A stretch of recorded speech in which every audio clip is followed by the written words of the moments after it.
ربنا آمنا بما أنزلت واتبعنا الرسول فاكتبنا مع الشاهدين ومكروا ومكر الله والله خير الماكرين إذ قال الله يا عيسى إني متوفيك ورافعك إلي ومطهرك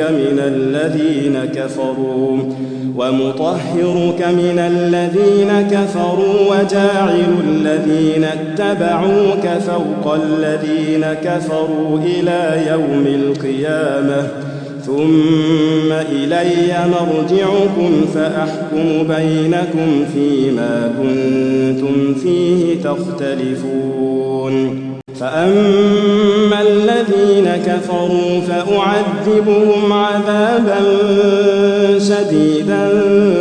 في الدنيا والآخرة وما لهم من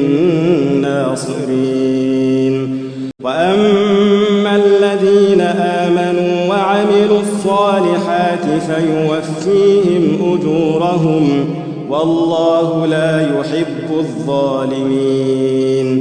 ذلك نتلوه عليك من الآيات والذكر الحكيم إن مثل عيسى عند الله كمثل آدم خلقه من تراب ثم قال له كن فيكون الحق من ربك فلا تكن من الممترين فمن حاجك فيه من بعد ما جاءك من العلم فقل تعالوا ندع أبناءنا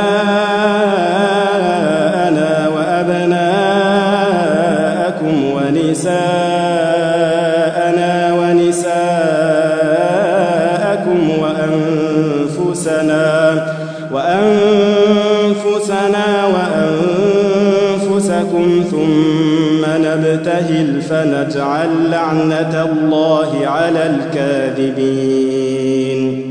إن هذا لهو القصص الحق وما من إله إلا الله وإن الله لهو العزيز الحكيم فإن تولوا فإن الله عليم بالمفسدين قل يا أهل الكتاب تعالوا إلى كلمة سواء بيننا وبينكم ألا نعبد إلا الله ولا نشرك به شيئا ولا يتخذ بعضنا بعضا أربابا من دون الله فإن تولوا فقولوا اشهدوا بأننا مسلمون يا أهل الكتاب لم تحاجون في إبراهيم وما أنزلت التوراة والإنجيل إلا من بعده أفلا تعقلون ها أنتم هؤلاء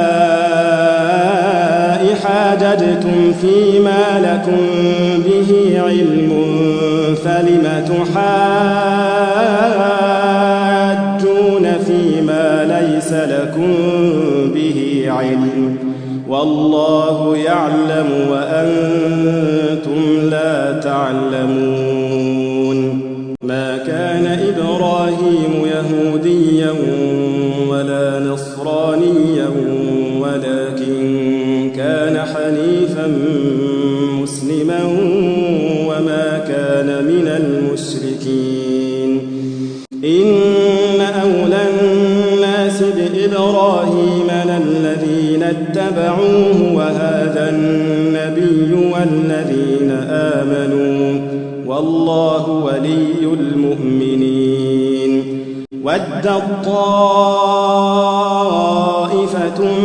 من أهل الكتاب لو يضلونكم وما يضلون إلا أنفسهم وما يشعرون